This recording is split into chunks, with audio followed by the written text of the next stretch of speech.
Hello，大家好，今日同大家講講三個話題。第一個嘅話咧就係 Facebook 廣告，第二個咧就係回贈，第三個咧就係喺大陸買樓嘅幾個指標，係啦。咁首先我哋講講個 Facebook 廣告先。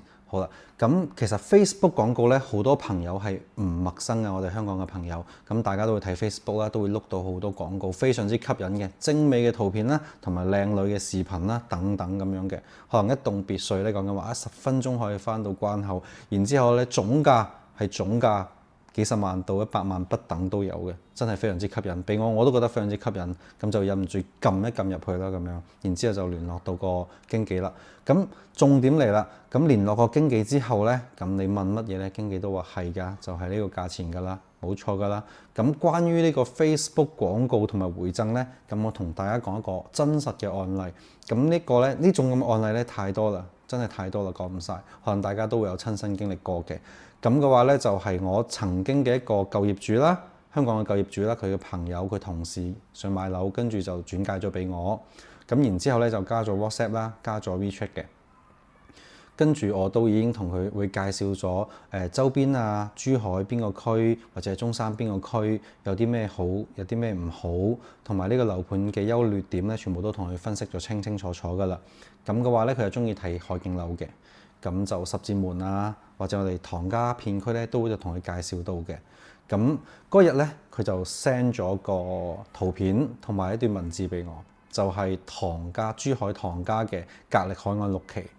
咁嘅話咧，個圖片就係一個特價表啦。咁特價表上面咧就標住90幾平方嘅100萬，係啦，3房嘅100萬喎。咁跟住咧大少少積嘅話咧，就係去到135萬咁樣嘅。跟住我一睇，咦咁熟嘅？跟住咧，呢一個特價表咧係發展商本身嘅特價表嚟㗎。咁然之後咧，佢哋就會將嗰個特價表 PS 咗個價錢，咁就 PS 到超平啦。咁然之後嘅話咧，就同佢講話係啊，冇錯啊，就係呢個價㗎啦，你落嚟就得㗎啦。而且咧仲係一個大 V 嚟㗎，喺 YouTube 咧都有頻道嘅。咁就唔單單係 Facebook 啊 YouTube 都有做嘅。咁跟住我就同佢講翻發展商嘅截圖啦。聊天截圖啦，同埋真實嘅原本嘅嗰個圖片啦，我都發咗俾佢嘅。咁跟住同佢講話呢個係假㗎，咁樣諸如此類啦，你唔好信啦咁。但係最終佢都係同我講阿 Vincent，我同佢去睇樓啦咁樣。好平啊！佢嗰邊我過去問咗啦，佢話真係公底樓嚟㗎，乜乜即係諸如此類啦。咁我話哦，咁冇辦法啦，咁即係都唔怪佢嘅，因為正常人都係諗住去睇平嘅先㗎啦，係咪都唔會睇貴㗎嘛？咁我哋又唔係話好熟咁樣，佢都唔會話真係完全信我㗎嘛。咁然之後咧就去咗睇啦。咁我同佢講話，你去睇嘅時候咧，你注意啲。然之後有啲咩問題咧，隨時 call 我或者 WhatsApp 我、WeChat 我都得嘅，我可以接翻你去睇翻其他啱你嘅，或者咧係送翻你翻去香港都冇問題嘅。好啦，咁當其時佢就落咗嚟啦。睇完之後發覺，哇，個價錢咁貴嘅，同佢宣傳嘅完全唔一樣嘅。咁然之後咧，大家都係抱咗個心理啊，唔嚟都嚟咗咯。一係就翻香港嘅啫，係咪？一係咧就繼續跟佢睇啦咁樣。好，咁跟住咧，我就同佢講話都話咗㗎啦，咁不如我過嚟接你啦，送你翻香港又好，或者帶你兜兜都好啦咁。跟住佢話唔係啊，個經紀又同我講咧，有更加靚、更加平啱我㗎。咁我諗住都嚟到咯，咁就唔使理啦。Vincent 唔該你先，有乜再揾你啦。跟住就同咗人去睇，咁都正常嘅，因為我失去咗嗰個咩咧主導權啊嘛，優先權係佢同人睇咗先㗎嘛，咁冇問題。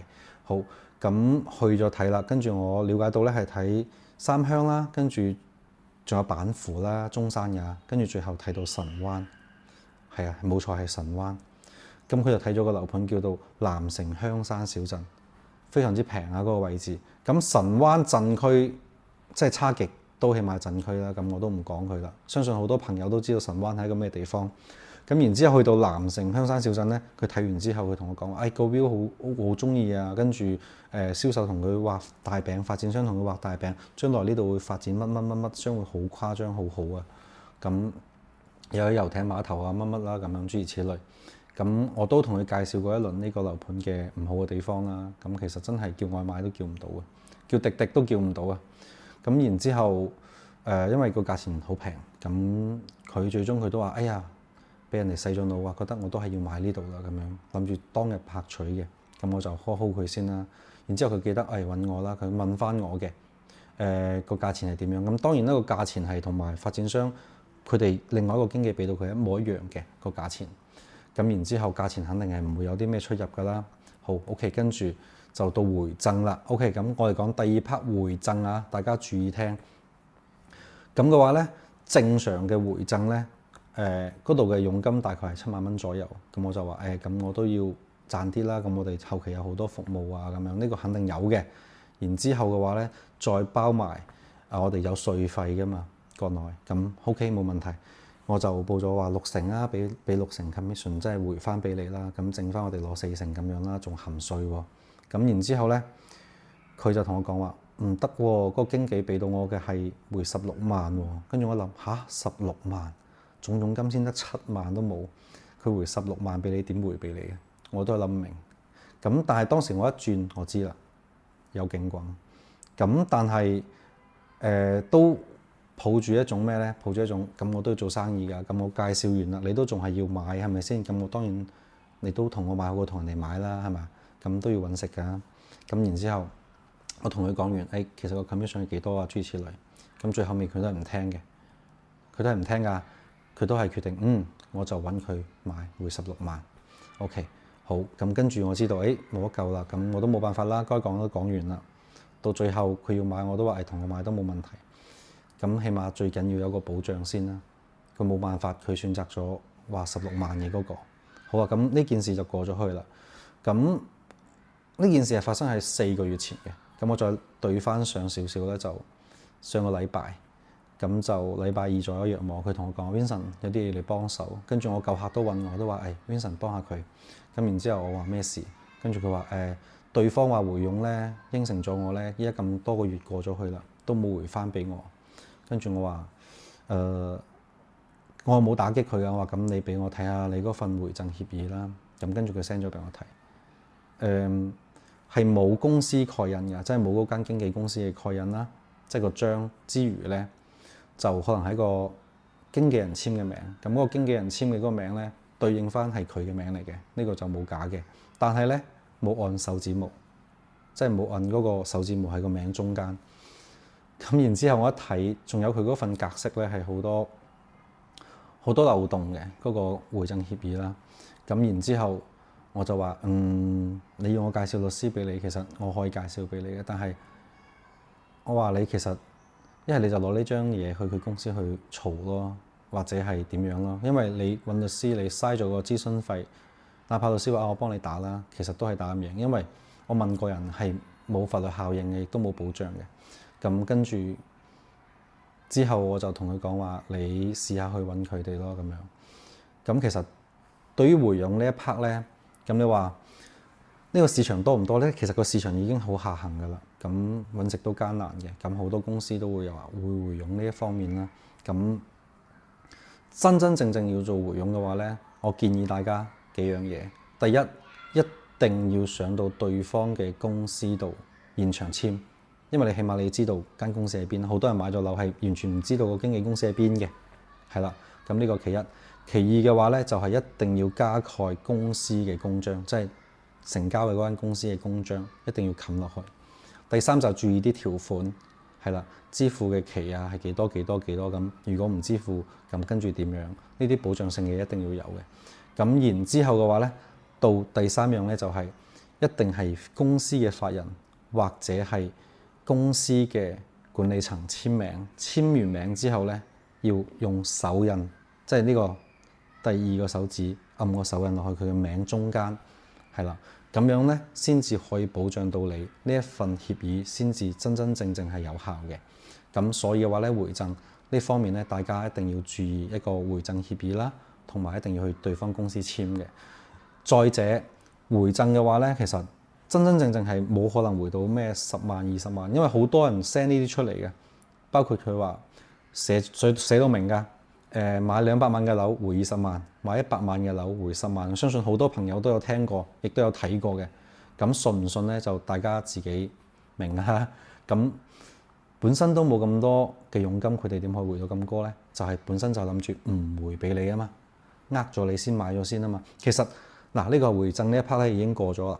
咁我最重要講一樣嘢就係回贈幾多其實真係唔重要嘅，真係唔重要嘅，重要係你買咗邊度啊。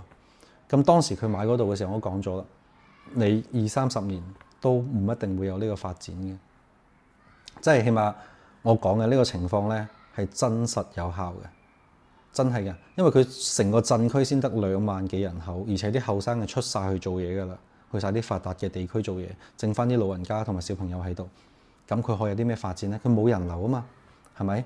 咁而且呢個地方咁細，亦都冇乜發展，所以我同佢講完之後，佢都係選擇咗買，咁冇辦法啦，真係阻唔到，完全阻唔到，真係俾人洗晒腦。所以大家真係要擦亮眼睛，真係要擦亮眼睛，你自己要親身感受下，而唔係佢車你去到邊度，其實中間有啲咩地方你都係唔知嘅，有幾遠距離你都唔知嘅。咁去到嗰度，覺得 OK 喎，咁樣即時頭一熱，俾人哋夾低咗，咁冇辦法，真係都係嗰句啦，忠言逆耳啊！係啦，同埋貪小便宜嘅嗰個心理咧，真係要同埋理智咧要對等先得㗎，一定要理智。OK， 好，咁去到最後啊，同大家講翻喺國內買樓要注意邊幾個數據。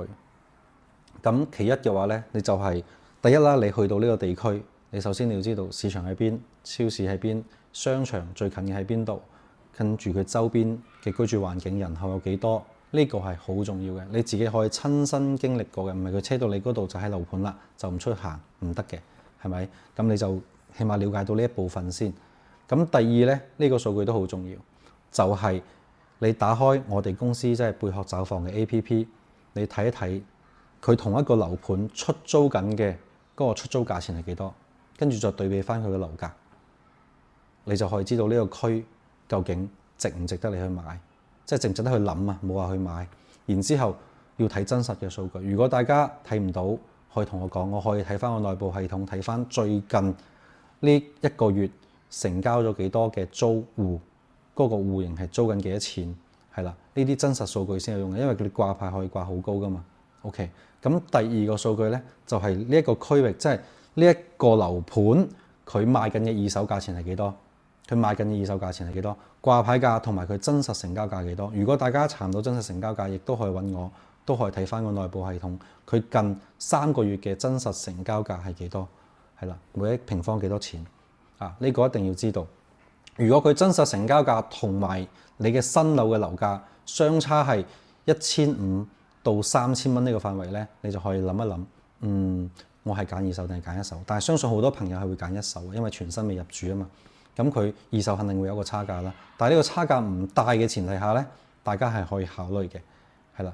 而且佢最近有冇成交，呢個都係一個好重要嘅一個點嚟嘅，係啦。咁跟住之後咧，呢一個係第3樣，係啦。第一就係睇下佢周邊嘅環境、交通啊、生活究竟係點樣，同埋人口點樣、分佈點樣。第二咧就係租金嘅一個比例同埋樓價嘅比例。第三咧就係你新樓嘅比例同埋二手樓嘅一個價錢嘅一個對等，究竟係差幾多？